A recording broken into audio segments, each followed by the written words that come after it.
তুমি কি ভাবছ এটা কোনো ফুল? না, এটা আসলে বিচ্ছুর লেজ। সাহসী প্রাণী মধু বেজার যখন এটি ধরে ফেলল তখন আশেপাশের সব বিচ্ছু ভয়ে পালাতে শুরু করল। এদিকে কচ্ছপও ভাবল এটি একটু চেখে দেখা যাক, কিন্তু সেটা তার জন্য ভালো হয়নি।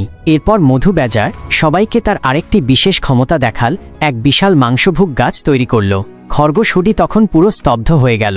তবে সে খুশি ছিল তার দলে এমন সাহসী বন্ধুরা আছে। কিন্তু হুডির পায়ের দিকে তাকিয়ে সবার চোখ কপালে উঠল, কারণ হুডির পা আসলে মুরগির পা। অনেক আগে খরগোশ রাজা এক অভিযানে গিয়েছিলেন কালোঠো এ কার রহস্যময় রাজদণ্ড খুঁজতে, কিন্তু সে ব্যর্থ হয়। সেই সময় একটি মুরগির পাওয়ালা খরগোশ পাওয়া গেল, যার নাম রাখা হয় হুডি। ছোটবেলায় সবাই তাকে নিয়ে মজা করত, কিন্তু বড় হয়ে হুডি তার পালক পিতার মতো সাহসী অভিযাত্রী হতে চেয়েছিল। তবে তার জন্য তাকে একটি পরীক্ষা পাশ করতে হতো।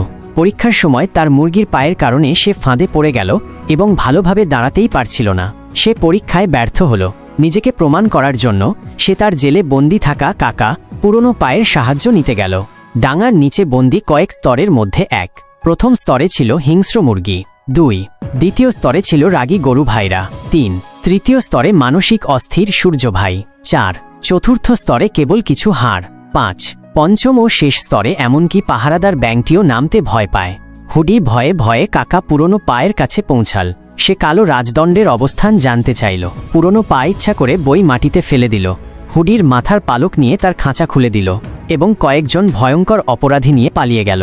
এদিকে হুডি তার কচ্ছপ বন্ধু নিয়ে অভিযানে বের হলো, কিন্তু মাঝপথে তাদের একটি রাগী পাখি দেখে ফেলল।